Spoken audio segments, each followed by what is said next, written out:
Bonjour à toutes et à tous et bienvenue pour un nouveau numéro de Spurs Break, un podcast proposé par la Spurs Nation France, l'association des fans français de la franchise qui vient de drafter Devin Vassell en 11e et Tre Jones en 41e choix de la draft 2020.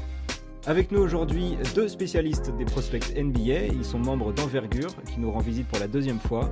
Salut Alex et salut Alan, merci d'être là. Salut les gars. Jules, un chroniqueur non drafté, mais il a su s'installer malgré tout dans la rotation des Spurs. Salut Jules. Salut. Et Benj, numéro 1 de la draft 2019 de Spurs Break, il déçoit depuis, mais on est obligé de le garder vu la taille de son contrat. Salut Benj. Bonjour. Spurs Break épisode 10, c'est parti. À chaque intro, tu me détruis. Merci beaucoup d'avoir accepté de venir débriefer la draft avec nous les gars. Avec plaisir, merci de l'invitation. Ouais, c'est cool. On enregistre le 19 au soir, donc le lendemain de la draft. Pas trop fatigué? Si.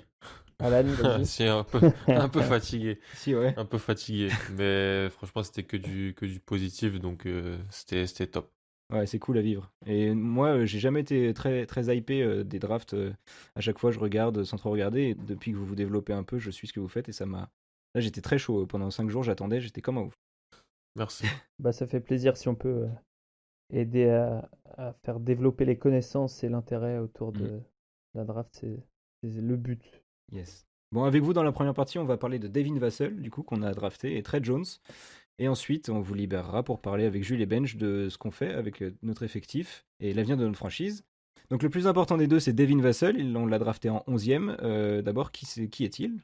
Alors, qui vous voulez, Alan ou Alex? Vas-y Alex, Alan, je t'en prie, Ah, c'est ton, ok. c'est ton poulain plus que moi. Ah ouais? Ouais, c'est un joueur de deuxième année, donc un joueur qui est né en 2000, qui a fait la fac de Florida State et qui a été le deuxième joueur de Florida State drafté en loterie après Patrick Williams, qui a été prêt à Chicago en 4, mais qui, selon moi, n'avait pas peut-être un potentiel moins fort que Patrick Williams, mais est aujourd'hui un meilleur joueur que Patrick Williams.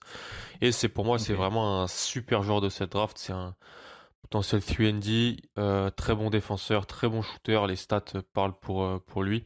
Donc, c'est vraiment pour moi en 11 à San Antonio le meilleur scénario possible de ce qui pouvait se passer pour vous. En tant que si tu mets le meilleur joueur disponible et fit. Donc, franchement, c'est un vrai beau pick pour vous. Oh, trop bien. Bah cool. Alex, t'en penses quoi, pareil? Ouais, on sait que les Spurs voulaient pas drafter un arrière. Ouais. C'est ce que nous avait dit au niveau des scouts dont les murmures peuvent nous revenir aux oreilles parfois. Et donc ça s'est confirmé.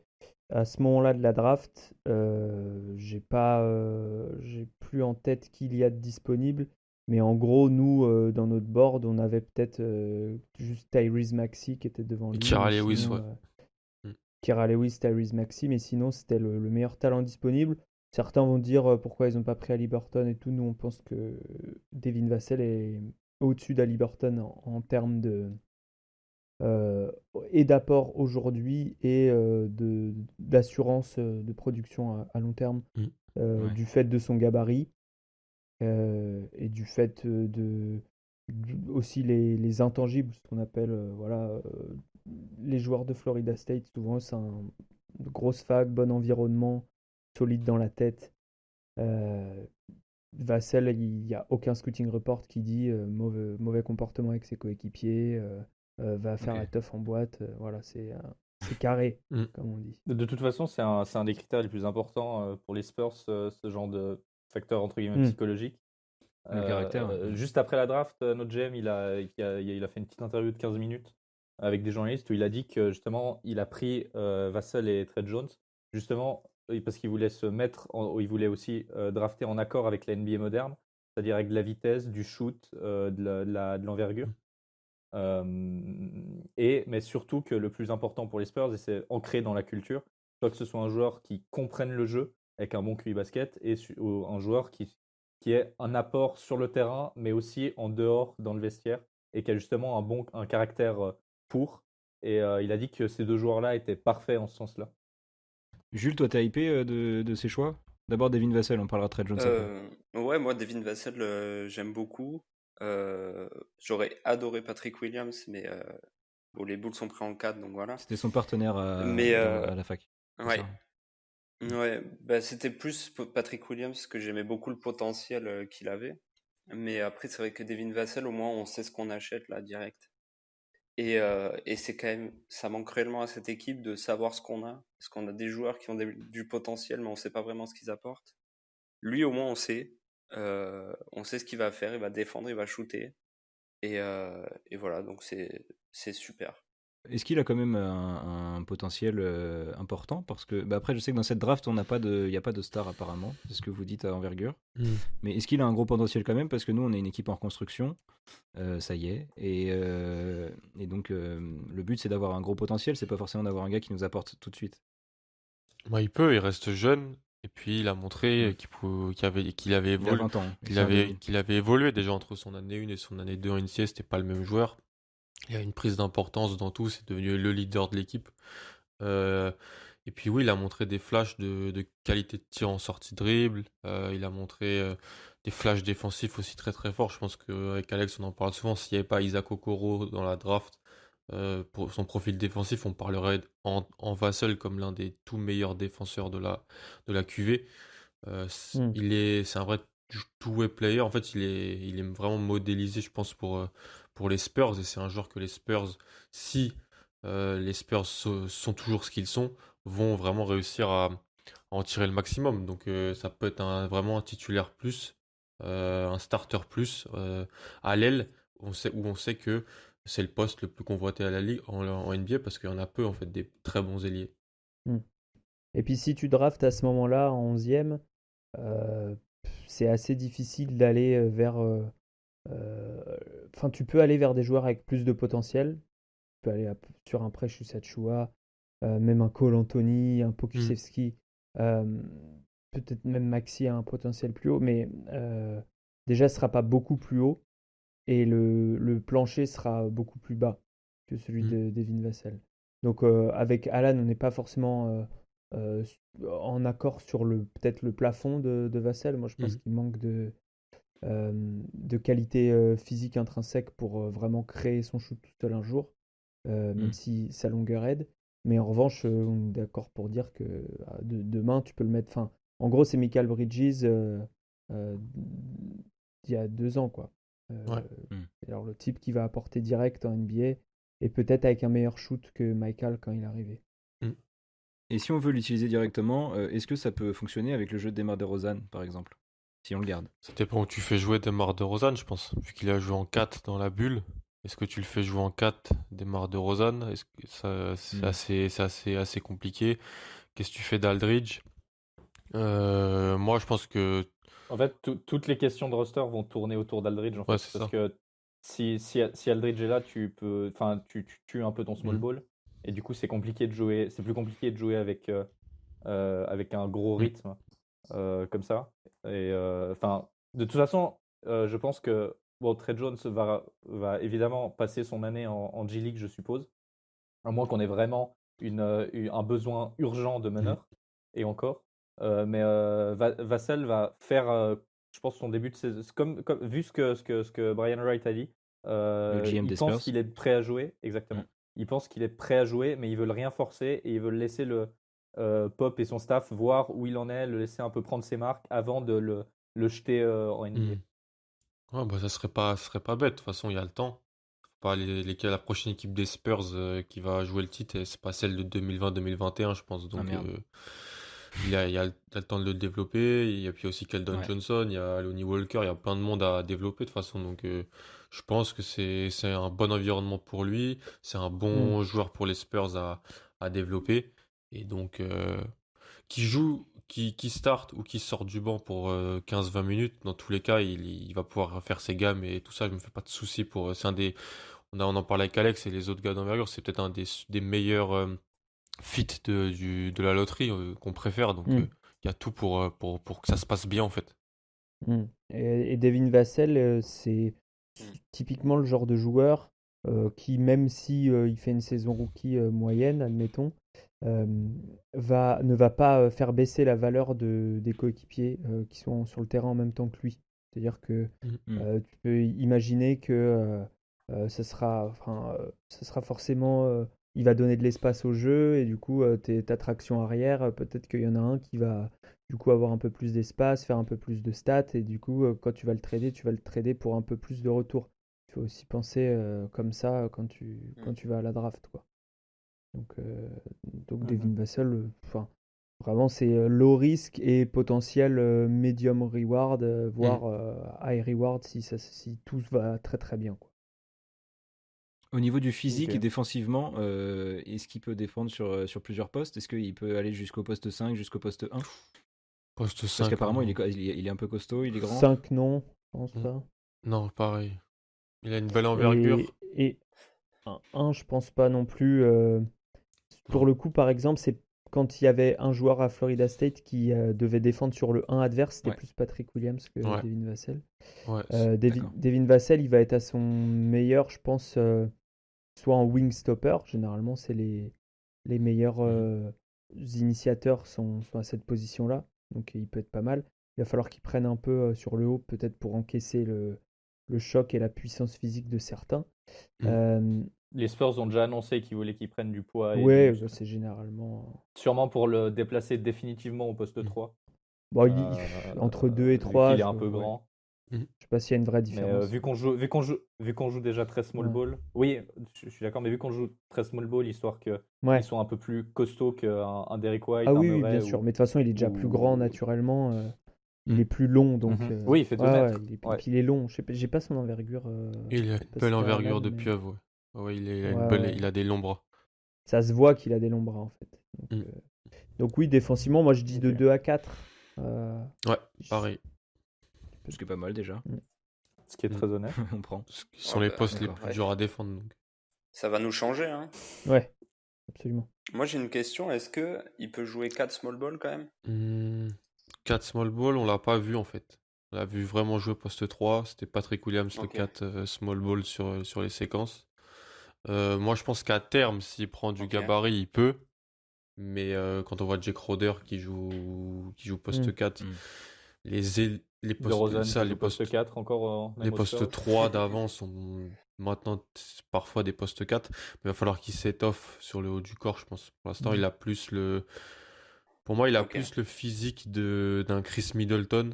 Mais je pense qu'il peut. S'il s'étoffe, ça sera un 3 sûr et peut-être un 4. Mais je mets des petits pointillés sur ça pour le moment encore. Mm. Est-ce qu'il Ok. peut être utilisé en poste 2 vu que c'est un shooter apparemment? Oui, bien sûr. Clairement. Ouais. Enfin, Sur des séquences? oui, Ok. oui, bien sûr. Enfin, en fait, je pense que en termes d'utilisation, plutôt que de penser en poste, il faut essayer de penser Ouais. En rôle, ouais. en rôle, ouais. Et tu peux l'utiliser en simple floor spacer, tu le caches dans un coin à l'opposé du ballon, etc. Mais je pense que ce qu'il a montré qui était intéressant, il peut peut-être pas créer avec le ballon, mais en tout cas, il sait se servir des écrans pour se démarquer. Et peut-être que tu peux l'utiliser dans certains systèmes. Voilà, le faire prendre un ou deux écrans, mettre du mouvement. Il est très bon en prise de décision rapide. C'est très important pour les joueurs pour Mm. s'intégrer rapidement en NBA. C'est-à-dire, je reçois la balle, je sais si je dois shooter, je dois dribbler, je dois passer. Et donc, vu qu'il est bon en prise de décision rapidement, il devrait pouvoir être mis dans des situations où il a un léger avantage grâce à un écran, grâce à un renversement de jeu, et où il peut profiter de cette situation pour exploiter cet avantage. D'accord. Est-ce que offensivement il sait Mais faire alors- autre chose que shooter? Il a montré, moi j'ai trouvé dans sa deuxième année, un playmaking plus qu'intéressant. Il fait rien d'extrêmement flashy, rien d'extrêmement qui paraît super fort à la visualisation, mais c'est pas un joueur c'est un joueur qui fait les bons choix, c'est pas un joueur qui ralentit le jeu. Donc je trouve que il peut être un peu sous-coté, il a peut-être un peu sous-utilisé là-dessus du côté de FSU. C'est pas un gros créateur pour les autres, c'est un joueur qui a pas montré ça encore, qui est encore raw sur ça, comme Mm. disaient les Américains, mais c'est pas un joueur négatif, c'est un joueur qui va faire les bons choix. Ça paraît pas des choses hyper flashy, mais je pense que c'est pas un joueur qui ralentira le jeu et qui prendra une tonne de mauvaises décisions. Bon, il fera que du bien, c'est cool. Belge, t'avais une question, je crois, avant qu'on passe à Trey Jones. Ouais, j'ai juste l'année dernière en fait on nous a vendu on nous a un peu parlé de Keldon Johnson avec des termes plus ou moins similaires, Mm. c'est-à-dire un 3 Ouais. qui shoot, qui défend bien et qui a, a pas un playmaking fou, a de la peine à se créer son tir. C'est pour ça qu'il était beaucoup Mm. descendu à la draft. Vous arrivez quoi à discerner comme différence entre Vassell et Keldon, qui peut rapporter de plus ou de moins par rapport à l'un à Je l'autre? dirais que Vassell est un meilleur juste standstill shooter, shoot en catch and shoot, Ouais. meilleur que Keldon Mhm. Johnson. J'ai pas les pourcentages sous les yeux du tout, mais il me paraît plus adroit. Et il a un shoot qui lui permet aussi d'être plus difficile à contester. Mm. Il est pas gêné par grand monde en fait. Il relâche le ballon très très haut. Ok. Donc je pense qu'au niveau du tir, son tir est beaucoup plus projetable en arrivant dans la ligue que celui de Keldon à Mm. l'époque. Je sais pas si t'en penses, Alan. Ouais, sur le tir, ouais, puis défensivement, pour moi, c'est une classe d'écart Oui, entre clairement. les deux joueurs. Surtout loin Pour du Alors que ballon. Keldon est un bon défenseur. Surtout loin du Ouais, ballon. Keldon est un bon défenseur, mais Vassell est un des tout Ouais. meilleurs défenseurs de cette draft pour moi. Donc, Ok, c'est, d'accord. on est assez dithyrambique, hein, mais c'est un des picks qu'on a Bah, tant préféré. mieux, on le Donc, prend, hein. c'est beaucoup de qualité chez ce joueur-là. Ça fait plaisir. Et bah lourd, trop bien. Et il y a un autre pick qu'on a pris en 41e, 30 places en dessous, Trey Jones. Mm. Alors qui est Trey Jones? Moi je sais pas du tout. J'avais un peu vu Devin Vassell, mais Trey Jones pas du tout. Qui est-ce? C'est le petit frère de Tyus. Ouais, exactement. Ah c'est vrai? Ouais, Ok. son petit frère, ouais, qui joue à Duke, donc qui a joué l'année dernière à Duke comme son frère. Il a joué à Duke avec l'année dernière, il jouait avec Zion, Barrett, Reddish, et il est revenu lui pour faire une deuxième année où il était plus leader de l'équipe. Je pense que c'est un joueur qui au mieux sera un backup, un meneur backup dans Mm. la même lignée que son frère, sauf qu'il est moins bon shooter, mais il est meilleur défenseur. Je sais pas ce qu'on pense à Alex, mais moi ce que j'en En pense de résumé, Trey c'est Jones. ça, ouais. C'est tout à fait ça. Le problème, c'est que pour moi, sa force principale à la fac, c'était Mm. sa capacité à défendre sur les porteurs de ballon adverses. Je trouve Mhm. que c'est pas quelque chose, à moins que tu sois vraiment élite, et que tu sois dans une équipe qui aille loin en playoff, et donc tu poses problème, tu vois, Mathieu Dellavedova, Patrick Beverley, sur un match-up très particulier. Mais sinon, c'est pas une capacité, un skill qui apporte beaucoup en NBA et qui sert énormément. Je veux dire, la défense homme à homme, c'est pas le trait le plus important à rechercher chez un meneur, c'est même, peut-être un des Ouais. derniers, quoi. Donc, Il a pas un peu un physique aussi un peu compliqué parce qu'il est pas très grand. Il fait un 90. Ouais. ouais, Euh, ouais, ça va, il... il risque pas de galérer même parce que contre même des posteurs athlétiques parce que si sa plus grande force c'est de défendre et qui galère à défendre des mecs à peine plus grands ou un peu plus musclés que lui, est-ce que ça risque pas d'être justement un problème pour qu'il puisse jouer à NBA?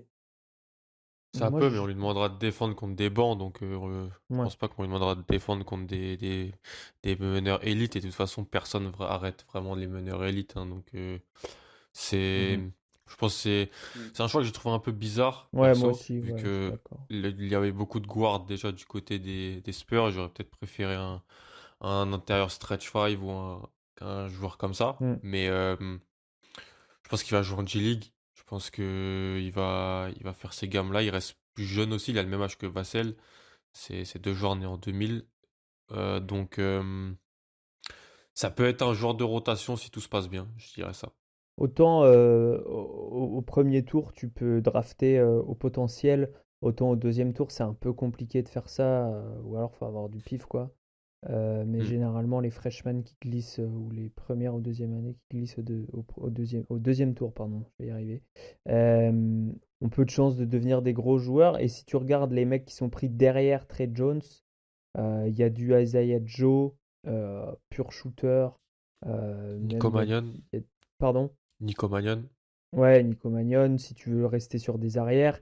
Et puis après, il y a des Mm. mecs qui ont même été undrafted, voilà. Ou si tu voulais un stretch Mm. 5 européen, Simonovic. Enfin, il y avait Kylian Tilly qui n'a pas été drafté. Kylian Tilly qui aurait été parfait dans un système spursien comme on l'imagine. Jay Alors, Scrubb, qui a un gros potentiel. Enfin, ouais, il y hmm, avait de quoi faire plus loin dans la draft que 40. je connais pas du tout les noms, à part Nico Mannion, que j'avais entendu vite Hmm. fait, mais il a pas un profil similaire à Trey Jones, si je dis pas de bêtises. Le Meilleur choix, shooter. le choix de Trey Jones, il s'explique sûrement aux Spurs parce que on manque énormément de playmaking et que si lui c'est un vrai Ça, c'est vrai. général de terrain Oui. sur le Mm. terrain. Et du coup, en fait, pour moi, c'est le seul argument et le fait qu'il sache défendre. Enfin, c'est ça qui fait que les Spurs ont choisi lui plutôt qu'un autre shooter, un Mm. meneur shooter par exemple, ou un arrière Mm. shooter. C'est comme ça qu'il s'est vendu, en tout cas. Je sais pas si c'est vrai, parce qu'on n'était pas dans le vestiaire de Duke. Mais c'est comme ça qu'il s'est vendu quand on a fait les interviews. Là, c'était quand la semaine dernière que j'ai assisté à son interview Zoom avec les journalistes. Ça dure juste un quart d'heure avant la draft. Et vraiment, il se vend comme ça, quoi. Il dit, moi, je suis un floor general, Ok. je suis un leader dans le vestiaire. Enfin, c'est possible que ça devienne. Et d'ailleurs, il me semble que Tyus l'était devenu à Minnesota avant de se faire lourder. Mais en tout cas, il était très apprécié de ses coéquipiers, donc ce serait pas étonnant que pour Trey ce soit la même chose. Ok, Jules, qu'est-ce que tu penses de Speak avant qu'on libère nos Ah amis? bah, moi j'aurais préféré, quitte à prendre un meneur qui défend, Yam Madar, mais après, je sais pas Yamadar ne comment. serait pas venu cette année. Oui, mais Peut-être c'est que... pas grave, on a le temps, hein. De toute façon, Oui, bien sûr, mais... cette année à la main, on a trop de gens qui veulent gratter des Et puis de minutes. toute façon, traditionnellement, chez les Spurs, le truc, c'est de quand on recrute des gars, c'est de les envoyer surtout en G-League et Ouais, d'attendre. voilà. Par exemple, Samanich, même Keldon Johnson, a fait une année complète, alors qu'on parlait de lui comme un joueur NBA ready. Ouais. Il a fait une année complète en Ouais, G-League. Lonnie Walker, pareil. Voilà, même que peut-être que Devin Vassell va faire une partie de la saison en G-League. Il va faire, je pense, je suis quasiment sûr, il va faire une partie de la saison en G-League. Ouais. Ouais. Si c'est Et pas toute la Samanich saison. va faire alors- encore 2-3 saisons, je pense. Il Mais, arrivera à 28 ans. Samanich, il jouera à 30 ans. Non, mais voilà. Mais après, voilà. Yam Madar ou Jamius Ramsey étaient mes choix que je préférais à ce moment-là. Jamius Ramsey était choisi juste derrière et pour le coup, il y a beaucoup Ouais, plus de c'est vrai. potentiel. effectivement, Ouais, que- c'est pour ça que j'aurais beaucoup aimé. Mais après, bon, faut voir ce que ça donne. Mais je suis pas très convaincu par ce choix de Trey Jones. Après, c'est le 41e shot de la draft. C'est pas, on peut pas avoir un truc super. Non, le 41e. les attentes sont très... Ouais, voilà. En gros, entre 30 et 40, tu peux espérer avoir une bonne chance d'avoir un joueur de rotation. Il dirais, je sais pas, 40% de chance, un truc comme ça. Je sais plus quelles sont les stats. Et dès que tu passes le pic 40, les pourcentages baissent de manière Tu jettes une vertigineuse. pièce. Où est-ce qu'on avait drafté Ginobili? 57. 57, non Voilà, bah, il Ouais. est avant. Oui, mais c'est un peu C'est l'exception. l'exception qui confirme. confirme la règle. Ah, Isaiah Thomas était en 60 aussi. Voilà, ouais. Dennis Rodman était un joueur du deuxième tour aussi, si je dis pas de bêtises. Enfin, tu peux en trouver des. Ah oui, il y en a mais- plein. Il y en a eu plein, oui. C'est clair. Oui, il y en a Bon, le plein. bilan est pas mal alors, du coup. Bah, je sais pas, on est en train d'écrire les notes de la draft Ouais. qui vont paraître demain. Je sais pas, c'est Alan qui s'occupe de Ouais. l'Ouest. Pas quelle note tu mets aux Spurs. Ça sur- sera- Le podcast sortira après, tu peux spoil. Hein. Ouais. Non, je pense que je vais mettre 14 ou 16. Je vais voir. Ou 15. Ok. Je vais voir. C'est Ça honnête. marche. Après, je sais pas si je fais Ouais. je fais des notations difficiles. Je me suis pas encore penché. Je vais voir si je suis un prof au collège ou si je suis un prof en classe prépa. Donc, mais je vais voir. Ok. Bon, merci les gars. Merci à vous. Ouais, Merci à hein. vous. Merci d'être venus, c'était cool. C'est la deuxième fois que Ça vous fait venez nous voir, plaisir. c'est cool à chaque fois, on passe un bon moment. Et on apprend plein de trucs. Merci beaucoup. On se revoit bientôt. Merci Merci pour l'invitation et passez une bonne saison. Ah bah on y croit. Vous aussi. Et Merci. prenez soin de Devin. Yes. J'aime Ouais. bien. On vous le laisse. Il est en lieu sûr, je pense. Ouais, tout à fait. Mm. N'hésitez pas à aller voir le travail d'envergure, c'est envergure.co sur internet, j'allais dire. Sur Google, envergure.co. Sur le sur le web. réseau web et le podcast d'envergure qui sort tous les combien les gars? On n'a pas de publication régulière, mais vous les retrouvez sur le site Yes. et on les pub sur Twitter et ils sont sur YouTube aussi, on a une chaîne YouTube. Voilà, allez voir le travail d'envergure. Merci les gars d'être venus, à bientôt. À À bientôt. bientôt les gars, merci. Merci beaucoup. Ciao, merci. Ciao. Et maintenant, qu'est-ce qu'on fait? Quel transfert? Quel free agency? Comment joue-t-on la saison prochaine? Le roster, le voilà. Dejounte Murray, Patty Mills, Derrick White, Quinndary Weatherspoon, Lonnie Walker, Keldon Johnson, Devin Vassell et Trey Jones. DeMar DeRozan, Trey Lyles, Aldridge, Lucas Samanic, Rudy Gay, Drew Eubanks, Chimezie Metu et Jakob Poeltl. Certains ont été re-signés aujourd'hui en restricted free agent, on expliquera ce que c'est. Donc ils ne sont pas tous disponibles dans l'effectif, il faudra voir ce qu'on fait. On a aussi Bryn Forbes, je ne sais pas quelle option on a pour le re-signer, si on veut le re-signer. Voilà, je crois que j'ai oublié personne. Un petit point sur ce qu'est une qualifying offer, c'est ce qu'ont pris Jakob Poeltl, Quinndary Weatherspoon et Drew Eubanks. Qu'est-ce que c'est, Jules? Alors, en fait, c'est ce qu'ils ont pas pris, je crois, parce que Ok. du coup, ça veut dire qu'ils sont restricted free agent cette année vu qu'ils l'ont pas prise. S'ils l'avaient prise, ça amènerait qu'ils auraient été 1 an de contrat en plus et l'année prochaine unrestricted free agent. Ok. C'est Donc dur ça à veut dire. dire quoi donc, qu'ils sont voilà. restricted? Ça veut dire quoi qu'ils C'est- sont restricted? Ça veut dire que s'ils reçoivent une offre d'une autre équipe, on peut s'aligner dessus. Voilà, ok. L'équipe formule une offre et s'il accepte le contrat, on peut choisir de oui ou non prendre ce contrat et ramener le joueur chez nous. Donc quand les Voilà. Knicks vont mettre 20 millions sur Jakob Poeltl, on va avoir tout flou. Bah, par exemple, quand Otto Porter Jr. a signé à 26 millions, 28 millions, là, Mm. c'était, je crois, les Nets qui lui avaient fait l'offre pour foutre la merde et les Wizards se sont Ouais. alignés dessus et du coup, ils l'ont gardé avec un prix Horrible. trop élevé, un Horrible. prix infâme. Incroyable. Voilà. Ok. Bon, comment on joue avec le roster là? Dites-nous. Qu'est-ce qu'on fait l'année prochaine avec tout ça? Déjà, il va y avoir du trade, je pense. Ça parlait énormément d'Aldridge. Je pense pas qu'ils sont encore un Spurs l'année prochaine. Il a plus l'air de s'inscrire dans le projet que Pop veut faire avec les jeunes et tout ça. De ce qu'on a vu dans la bulle avec un jeu Voilà. rapide en fait, c'est ça le truc. C'est ça, c'est que le problème d'Aldridge, c'est que il va niquer toute la pace de l'équipe. C'est-à-dire que bon, t'as Dejounte Murray, Derrick White, Keldon Johnson, DeRozan et tout, ils vont te bombarder. Ça, Et ça puis court. Aldridge, il va arriver 5 minutes après, donc on va être à 4 contre 5, donc ça Alors, sert à rien. Pour le coup, c'est vraiment très drôle à voir quand il y a une transition et que tu vois Aldridge cavaler, il fait des grandes enjambées en levant bien les genoux pour essayer de rattraper tout le monde. C'est hilarant, mais c'est pas pratique. Et Et puis après, en des plus, fois, après, des fois, en contre-attaque et en transition, il mettait des dunks, c'est lui qui terminait la transition. Hein. Oui, mais Ouais. oui, c'est parce qu'il Mais- arrivait justement 3 heures après. Et du coup, il y a tout alors c'est parce que il le est là. pivot adverse était plus lent aussi. Ça arrive aussi qu'il Aussi, y ait des ouais. pivots plus lents. Mais genre face à Brook Lopez, je pense que ça va. Et le vrai problème d'Aldridge, c'est que si on veut le garder dans l'effectif, Aldridge, c'est un joueur, s'il veut faire un bon match, faut qu'il ait beaucoup la balle au début. Ça, on l'a vu depuis qu'il est là. Et on a énormément de balles poste bas en début de match pour le mettre dans son match et puis le laisser enchaîner avec ses ciseaux, avec ses isolations et ses fadeaways.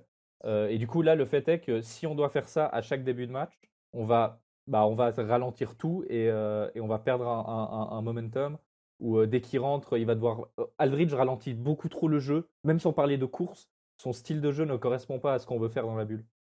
Ce qu'on veut faire par la suite, quoi, qu'on a vu dans Ce la qu'on a bulle. fait dans la bulle et ce qu'on a envie de faire après. Ok. Exactement. Ouais. Donc vous voyez plutôt la Marcus Aldridge s'en aller. Je pense qu'on peut avoir des Ouais. contreparties cool contre la Marcus Aldridge. On a 1 an encore avec lui. Bah, non en fait, il y a 1 an de juste contrat. un an de contrat, 24 millions. Ouais. Mais le problème, c'est que Ouais. justement, ce que je me demande, c'est qui irait chercher la Marcus Aldridge. C'est ça. La seule chose que je vois, c'est soit une équipe qui prend des contrats poubelles pour le plaisir, soit une équipe Ouais, mais- contender. Bah, en vrai, ça a discuté des Warriors. Il y a eu des discussions, des rumeurs de trade Aldridge et le pick 11 contre le pick 2 des Warriors. Qui s'est Après, ils finalement pas fait. viennent de prendre James Wiseman à la. Non, mais du coup, draft. le trade est mort. Mais je veux dire, les Warriors, par exemple, c'est une équipe qui. Bon, ils viennent de perdre Klay Thompson, en fait. Genre à Mais la du coup, seconde. on peut leur envoyer des Rosanne. Et bah, Ouais, pardon, Andrew- bien, je suis bien- pas sûr bien vu, qu'And- Jules. Je suis pas sûr DeRozan, qu'est-ce qu'on fait avec DeMar Je DeRozan? suis Est-ce pas qu'on fait un sûr trade qu'Andrew- avec lui? je suis pas sûr qu'Andrew Wiggins de Rosanne, ça soit très, très complémentaire. Mais je pense que si on envoie des Rosanne, on Mais récupère juste Wiggins, pour finir avec Aldridge, le truc c'est que je suis pas sûr Ouais. qu'il y ait beaucoup d'équipes qui puissent profiter de lui et qui veuillent de lui. Et du coup, je sais pas vraiment si on est prêt à avoir une contrepartie très moindre, en admettant qu'il y a des équipes qui le veuillent, pour pouvoir se débarrasser de lui. Et se débarrasser d'Aldridge, en fait, ça veut dire qu'il faut donc recruter un pivot, parce que si Drew Eubanks c'est ton deuxième pivot, j'ai un peu peur. C'est un peu Et cata. déjà qu'on a des problèmes. parce Déjà qu'on arrête- que Oui.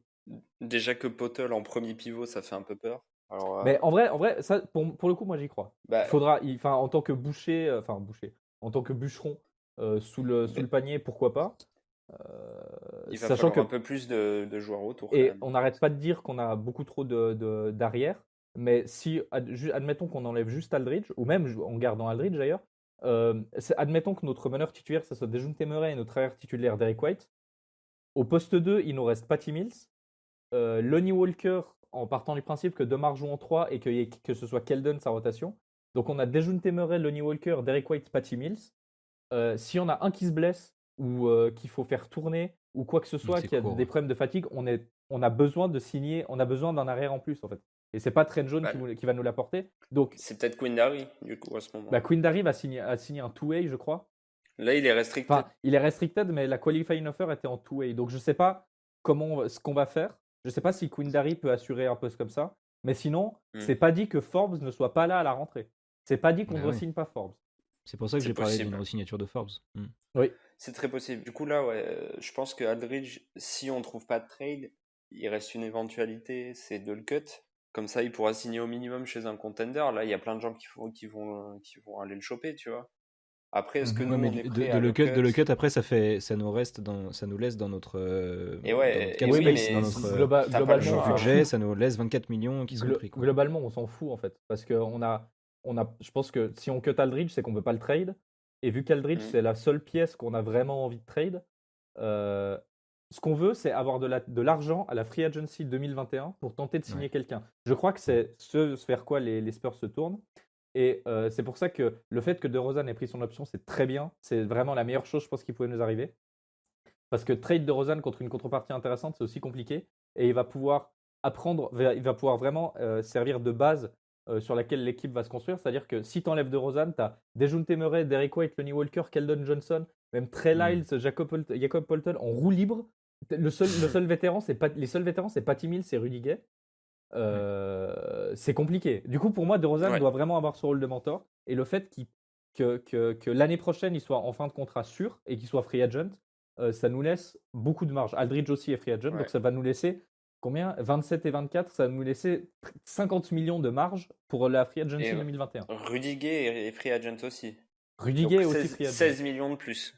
Donc on est à quasiment 70 millions de free agent. Et même sans compter, année. C'est possible, oui. Sans compter. Donc c'est pour ça que je pense, qu'on peut trade. Qu'on va faire cet été. Mais on va pas signer grand chose vu qu'on n'a pas d'argent. Un truc comme mais ça. C'est pour ça que je pense qu'on peut trade la Marcus Aldridge contre une contrepartie à 10 ou 12. Parce que si on a 70 millions l'année prochaine. Oui, mais il faut voir si le joueur est utile en fait. Parce que là, je suis pas sûr qu'on ait envie de s'encombrer de joueurs qui ne servent à rien en fait. Ouais, après, tu peux peut-être trouver des joueurs bien. Ok. À voir. Il y a aussi Patty Mills qui est revenu dans les rumeurs de transfert. Moi, j'ai pas du tout envie que Patty nous quitte. Pour moi, ça c'est anecdotique. Je vois pas pourquoi il partirait. À moins qu'il y ait une vraie bonne offre qui puisse vraiment nous faire step up ou nous apporter quelque chose. En fait, il est tellement bénéfique à cette équipe en fait. Et c'est un des rares vraiment. C'est le seul vétéran qui est vraiment là depuis longtemps, qui a la culture, qui fait partie des meubles. Du coup, je suis pas sûr que le trade ça soit une très bonne idée. On en parle dans le podcast précédent qu'on a fait, le Spurs Break épisode 9, où on remet les awards, c'est le Spurs Break Awards, et on lui a donné le MVP de la... Non, on lui a donné quoi? Le 6e homme de l'année? Ouais, le 6e de l'année, pour son rôle notamment dans le vestiaire. Il a eu 2 titres, Patty Mills. Il a eu 2 titres, ouais. Et parce que il a été le 3e meilleur scoreur l'année dernière. Et en fait, il peut avoir une bonne valeur dans un transfert, Patty Mills. Oui, s'il cherche un vétéran, Patty Mills, c'est un très bon bail. Après, juste un joueur intelligent, c'est un joueur... Ça doit être le mec le plus sympa du monde. Dans un vestiaire, ça donne une plus-value folle. Quel sac majeur vous voyez l'année prochaine, les gars, pour notre équipe? Déjà, un backcourt, je pense qu'il va pas bouger de l'année, à part blessure, c'est Dejounte Murray, Derrick White. Si notre backcourt, c'est pas ça l'année prochaine, je change d'équipe. Je vais créer Hawks Break. Oiseau Break, Piu Piu Break. Non mais en vrai, si c'est pas ça le backcourt, j'y comprends plus rien à cette équipe. L'année dernière, on a sorti l'excuse de il faut du spacing. Bryn Forbes est à sa place, machin. Bon, c'est pas. Ouais, mais après, pas le cas. Mais depuis, Derrick White est devenu meilleur shooter de l'NBA. Voilà. Meilleur joueur de l'NBA d'ailleurs. Avec ce qu'on a vu dans la bulle, ça a hyper bien fonctionné. Je vois aucune raison de pas tenter le coup au moins en début de saison. Je me souviens même plus. Ils jouaient ensemble. Enfin, ils débutaient les matchs ensemble au début. Oui, c'était c'était le 5 de la bulle, c'était Dejounte Bryn Forbes ne jouait d'ailleurs presque plus. Il jouait pas du tout de la bulle, Ouais, il jouait pas du tout. Dejounte, Derrick, Lonnie, DeRozan en 4 et Poeltl. C'était ça Ouais. le 5 de la bulle. Trey Lyles était blessé aussi? Trey Lyles était blessé, il n'a pas joué Ouais. de la bulle. Et Aldridge n'a pas joué de la bulle non plus. Et Bryn Forbes a été écarté de la rotation. Pour notre Ok. plus grand plaisir. Ouais. Oh, il aurait pu Non, jouer mais- un peu en sortie de banc. Non, mais en vrai, j'ai pas de problème contre Forbes, hein, vraiment, mais c'est juste qu'il a un Mm. rôle qui lui convenait pas. Donc, on Ouais, a ouais. dit Trop, que il joue trop. on Donc, a dit que le quel sac backcourt majeur était- cette saison? on a dit que le backcourt était lock. En 3, si ça bouge pas, le poste 3 c'est DeRozan et je vois pas de raison que ce soit pas lui, à moins qu'ils veulent le faire jouer en 4 comme à la bulle, mais ça ne tiendra pas une saison. Et donc, On va auquel dire cas, en- il mettrait Lonnie ou Keldon au poste 3. Voilà, Mhm. mais du Si coup, lui, je il est calé pense en que 4. je pense que ce sera DeRozan en 3. Parce que Trey Lyles peut pas non plus jouer en 5 constamment. Donc, Voilà, c'est ça. Mais DeRozan du ne coup, peut pas Trey monter Lyles- plus haut que 3 sur toute une saison. Ouais, et après, Trey Lyles sera le poste 4 Après, titulaire, je pense. on parle en poste, mais ça veut rien Oui, dire. après, ça veut rien dire, mais c'est ce qui est C'est-à-dire qu'on a- affiché sur la feuille de c'est-à-dire- match, quoi. C'est-à-dire que la moitié de la saison, on l'a joué avec 4 arrières. Oui, oui. Mm, mm. Tu vois, on a joué avec Murray, Forbes, Mills, DeRozan ou des Derrick White, Bellinelli, Mills, DeRozan, enfin des trucs comme ça qui n'ont aucun sens. Donc il y a moyen qu'on continue aussi comme ça avec énormément d'arrière. Après, on peut même avoir des 5 à base de Patty Mills, Lonnie Walker, DeRozan, ou même Patty Mills. Faut mettre Patty Mills quelque part là. Oui, genre Patty Mills, White, Lonnie Walker, Keldon, des trucs très Ouais. très small ball. Parce qu'on a une équipe qui est vraiment petite. Ah mais bah donc là, DeRozan, s'il part pas, ce sera le 3, pardon. S'il ouais. part, ça devrait être Lonnie ou Keldon. À voir Je comment pense à l'issue de la saison. Lonnie en début de saison et puis à terme Keldon. Et À Lonnie voir. sera en 6e homme. Parce que ouais, Lonnie a des choses à prouver cette saison. Mais Lonnie, je trouve qu'il a un hyper bon profil de 6e homme. Bien sûr. Mm. Je trouve que ça lui irait mieux, alors que Keldon paraît plus stable. En tant que Et du patron coup, de seconde unit alors. Ouais, Ouais. vraiment. Patron je- oui, scoreur, le patron de la seconde unité, c'est Patty Mills. Non mais patron, enfin oui, mais patron c'est Oui, lui, non, qui mais va à- c'est lui qui je te initie parle les pas choses, quoi. je parle pas de 2020-2021. Là. Ce Oui, sera pas ouais, le patron de la seconde unité cette année, mais Non, mais je veux dire, c'est dans parce que 2 ans. lui a plus de facilité à se créer son shoot que Keldon pour le moment. Non, mais puis Mhm. il est très explosif en tant qu'energizer, ça peut être très cool. Donc, je pense que voilà, cette année, on aura DeRozan en 3, mais sauf s'il est tradé. Et Lonnie Keldon Et Aldridge en 5 sortie parce qu'on va le bancaire. garder. Je ne sais pas. Si ça se trouve. Alors, merci. d'abord, il y a un poste avant Aldridge déjà. C'est très live. C'est très. Enfin, normalement, il ne devrait pas y avoir de discussion. Ça dépend. En C'est- fait, ça va dépendre de notre free agency aussi, évidemment. Là, on parle Ah avec oui. les équipes qu'on connaît. Bien On va sûr. peut-être, à mon avis, ça m'étonnerait pas qu'on recrute un poste 4. Surtout si Rudiger est dans des. Si on se débarrasse de Rudiger, on n'a pas le choix. Mais sinon, sinon un poste 4 ferait pas de mal, je pense. Mm. Ou en tout cas, Après, on a Samanic. un mec plus costaud. Ouais, mais Samanic, Samanic, c'est pas un mec plus costaud là. on l'a Là, je vu. plaisante, bien sûr. Déjà, il est pas. J'ai pas l'impression qu'il soit très costaud et on l'a vu dans la bulle. C'était encore très compliqué, Samanic. Hein. Ça fait une saison ça- et on dirait qu'il vient d'arriver, c'est compliqué.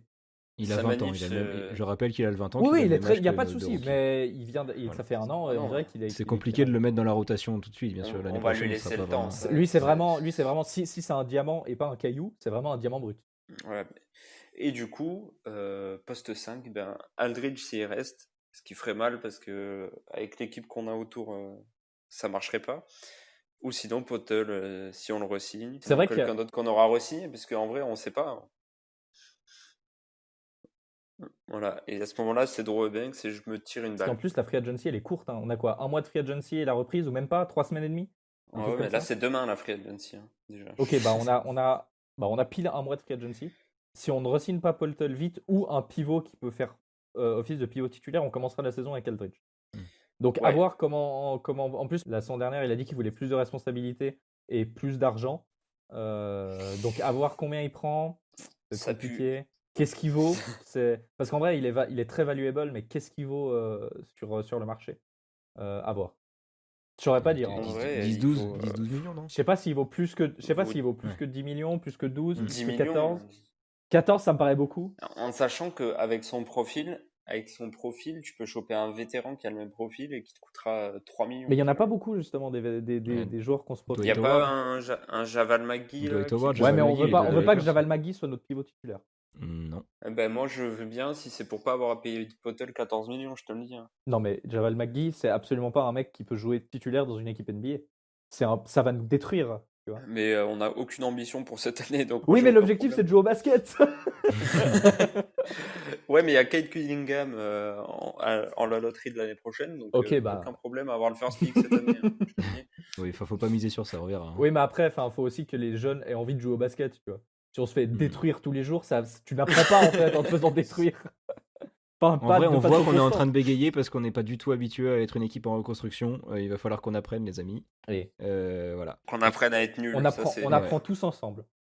Ouais. On va On main va dans la main à souffrir. regarder des matchs, à regarder 60 défaites l'année prochaine. Nos mains pleines de sang, là, on va bien s'amuser. Ouais, mais on aura un super maillot et un beau parquet. Donc Eh ça, oui, au On n'a pas moins, encore parlé de ça, mais nous avons un maillot fiesta, mesdames et Les messieurs. précommandes commencent le 3 décembre. Sortez le portefeuille. Exactement. Si on trade Derrick White d'ici là, je me bute. Ok. Si on trade Derrick White, mais si on le trade après, je me bute 2 fois en fait. Je me bute et je m'étouffe avec le maillot. Bon, on passe au quiz, les gars. Avec C'est plaisir. parti. Cette fois, c'est Benj qui nous a fait un quiz, donc je vais affronter Jules. J'ai hâte. C'est parti, game time. Ça va être le duel des nuls.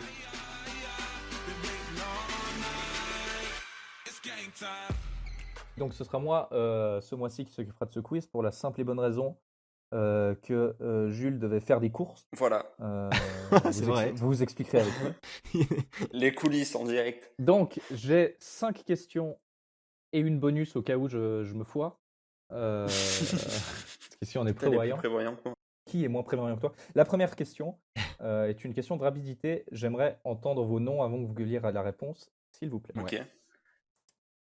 En 1999, les Spurs atteignent pour la première fois les finales NBA, ainsi que leur premier titre. Ils jouent face aux New York C'est Knicks. vrai.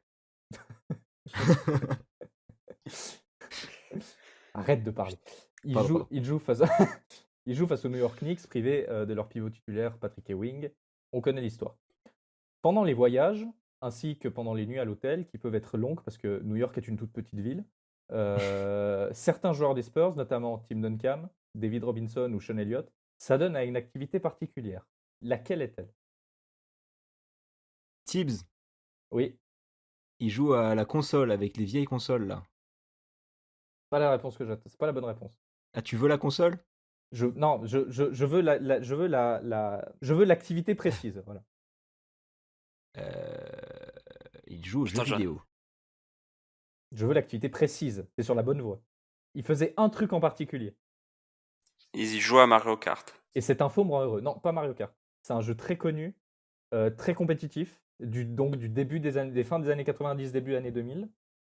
Street Fighter? Non, Merde, je sais pas si c'est cette période. c'est un jeu de stratégie. Age of Empire. Non. Il s'agissait de StarCraft. Premier Ah du nom. putain, mais bien sûr. Ok. Bah oui, c'était bien sûr. Et ils jouaient à ça à l'hôtel, dans l'avion. Ils ont passé toutes les finales à faire ça. Et cette information me rend heureux. Et à pulvériser les Knicks à côté. Donc ça rend encore Donc, plus heureux. ouais, ils sont polyvalents. Bon, bah un demi-point parce que j'ai trouvé qu'il jouait à un jeu. Non. Non. Escroc. Deuxième question. Hmm. Quelles études Greg Popovich a-t-il fait? Aucune? Ouais, aucune. C'est faux. Merde. Des études de cuisine. Bah non. Je sais Très pas, moi, étrange. je tente. Pourquoi pas? Pourquoi pas? Des études militaires? Ça avait un rapport avec l'armée. Il a fait ça à l'université de Denver, dans une académie de l'armée. Ah, les pilotes. Non, il y a des Non. études de pilote. Non. Ouais, il avait pas une bonne vue, c'est pour ça. C'est quoi le. Non, mais juste c'est lâché un juste, t'as taquet, pas une- là. Non, parce que tu peux pas piloter si t'as une mauvaise vue, c'est pour ça. Oui. Voilà, c'est pour ça. C'est juste ça. Mais c'est pas quelque chose de technique. Enfin, je veux dire, il a pas appris à manier des armes, même s'il a appris à manier des armes, mais il a pas. Il a appris C'est quelque chose de plus théorique. à diriger une armée. Non. Du Krav Maga. Indice. Quoi? Indice. Ça n'a aucun rapport avec les États-Unis. Il a étudié un régime du début du XXe siècle. Ah ouais, D'accord. Ok. Bon, bah perdu. Du coup, rien à Non, voir avec la non, cuisine. non, mais c'est pas la réponse, c'est un indice. Vous êtes Ah. mauvais.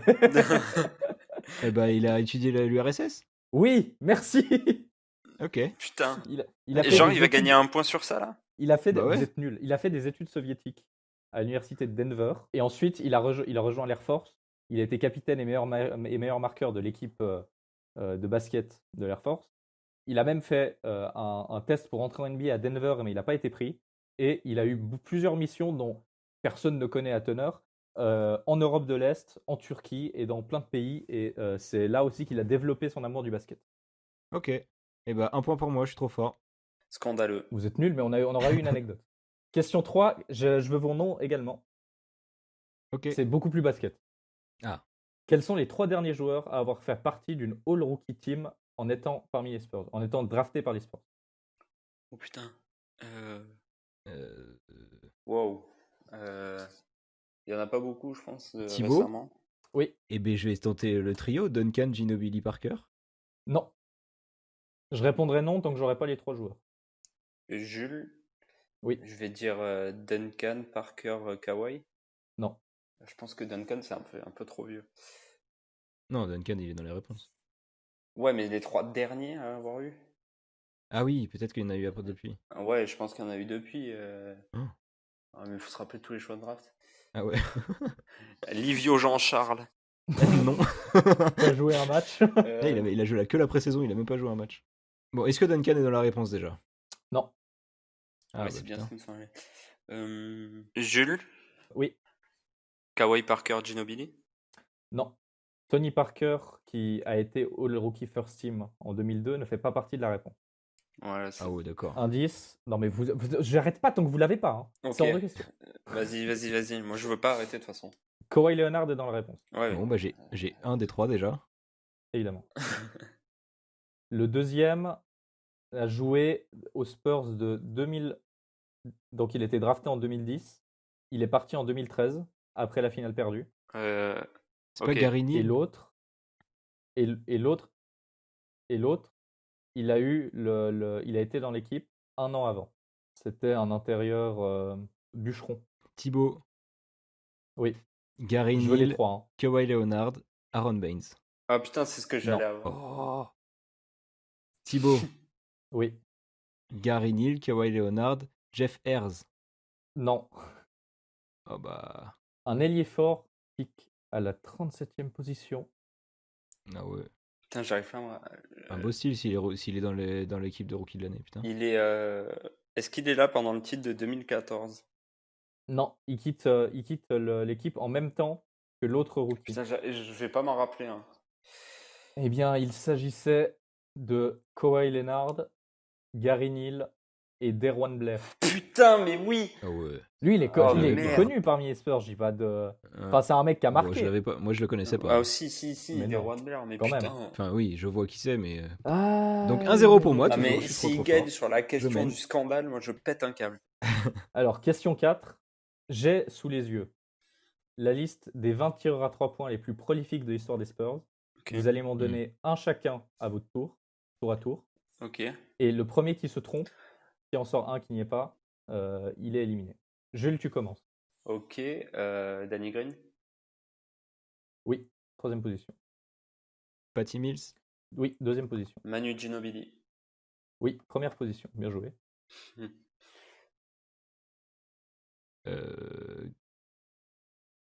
De l'histoire des Spurs depuis le De début. l'histoire des Spurs. Sean Elliott. Sean Elliott, effectivement. George Gervin. J'ai Mhm. peur de dire une connerie là. Et Mhm. c'est perdu. Ah merde. Donc, si j'en donne un, j'ai gagné. Je crois il y est pas dans les 20? Non, mais lui, il est arrivé aux Spurs, il n'y avait même pas de ligne à 3 points. Bah si, Ouais, bien, c'est bien ça, le sûr que truc. si. Attends. Enfin, en NBA. Oui, mais à l'époque, ça Oui, mais chutait moi, je pas te parle de beaucoup. NBA. Et je pense Oui, que bah, tu prends la NBA en La compte, ligne à la 3 points, elle est arrivée quand il y a eu la fusion entre la ABA et la NBA. Oui, mais il y Donc, avait un tir à 3 points par match. Bah oui, c'est ça. Vas-y, Et le plus prolifique, je dirais donne-en un, Thibaut. Marco Bellinelli. Effectivement, Marco Bellinelli. Parmi les joueurs que vous n'avez pas cités, il y a Bruce Bowen, 2-0. Matt Bonner, Kawhi Leonard, Tony Parker, Gary Je sais Neal. pas pourquoi je suis allé chercher aussi loin en plus. Bryn Forbes Ouais. ou encore Richard Gary Jefferson. Neal. Voire Gary Neal et Ouais. Davis Bertans. Bryn Forbes, il y est, putain. Bryn Forbes est à l'entrée juste à la sortie du top 10. Ah oui, c'est bien. C'est un 2-0. scandale que j'ai eu, que j'ai rien eu. 2-0 pour Thibaut. Il reste que le qui suis-je. Qu'est-ce qu'on fait? On remet tout là-dessus. Let's go. Oh, quel beau joueur. Quel beau Ça joueur. me plaît. Let's go. J'ai pas peur. Faites-moi pas un coup à l'envers. T'as cette fois. raison. Si j'arrive T'as à raison la de pas fin de avoir mon peur. dernier paragraphe, je quitte cette émission. Alors, Ok, yes. qui suis-je? Je suis né le 9 août 1966 dans le Massachusetts. Après le lycée, je m'en vais à la fac de North Carolina State, dans laquelle je jouerai 4 ans. En 1988, je suis sélectionné au début du deuxième tour de la draft par les Kings, pour lesquels je jouerai 2 ans, pour des moyennes de 8 points et 3 assists en 22 minutes. Après ces 2 ans, je m'en vais pour une raison obscure en Italie, au Benetton Treviso, au-dessus de Venise, et j'y jouerai également 2 ans avant de partir, juste le temps de remporter le championnat italien de 1992. Je retourne ensuite en NBA à 26 ans, chez les Spurs de San Antonio, chez qui j'aurai un rôle grandissant au fil des années, dans une équipe qui ne vise rien de moins que le titre. Je deviens un joueur majeur des Spurs dès ma 2e saison. Thibaut, Oui, Winnie Del Negro. exactement. joli. Oui. C'est Putain. Vinny Del Negro. Il s'en va en Allez. 1998, juste avant le titre, pas de bol, pour jouer 4 matchs à Bologne avant de signer à Milwaukee. Mhm. Ensuite, il fait 2 piges aux Warriors et aux Suns. Il quitte la NBA en 2001. Il devient commentateur pour les Suns et ensuite il s'installe dans leur staff jusqu'à devenir leur assistant general manager. Ouais. En 2008, il prend le poste de coach des Bulls. Mm. Il reste 2 ans avant de se faire virer. Et de 2010 à 2013, il devient coach des Clippers avant de se faire virer pour des questions de différends avec Chris Paul. Ok. Ok. Ben maintenant, vous comprenez pourquoi Eh bien, c'est moi écoute. qui prépare les quiz. Se faire battre 3-0 par mois, c'est quand même chaud. Victoire nette Ouais, et enfin, sans bavure. T'as eu une réponse scandaleuse et l'autre, j'ai fait de la merde. On va pas se mentir. Ouais, bah c'est. Oui, donc il a gagné quoi. Exactement, j'ai gagné. Oui, bah, il aurait gagné 2-0, en fait, pas 3. Bon, j'ai gagné, je suis trop fort. Merci à tous de nous avoir suivis. Merci aux gars d'Envergure qui sont venus nous voir pour la 2e fois. Ça fait plaisir de les avoir avec nous, c'est à chaque fois très cool. Merci à eux, allez voir leur taf, je rappelle envergure.co. Et leur podcast. En attendant, nous on se retrouve la prochaine fois. On va essayer de retrouver un rythme un peu plus régulier que ce qu'on fait en ce moment parce que la saison est un peu Avec le bizarre. retour de la saison, ça devrait se remettre en place. Voilà, quand la saison reprendra, on redeviendra un podcast mensuel. Merci de nous avoir suivis. N'hésitez pas à nous à dire ce que vous pensez de tout ça en À commentaire. nous donner vos retours, c'est très important. Donnez vos retours, bien sûr. Positif comme négatif. Voilà, tout à fait. Merci à tous de nous avoir suivis. On se retrouve le mois prochain ou la prochaine fois. On sait pas encore. Salut les gars. Ciao. Ciao.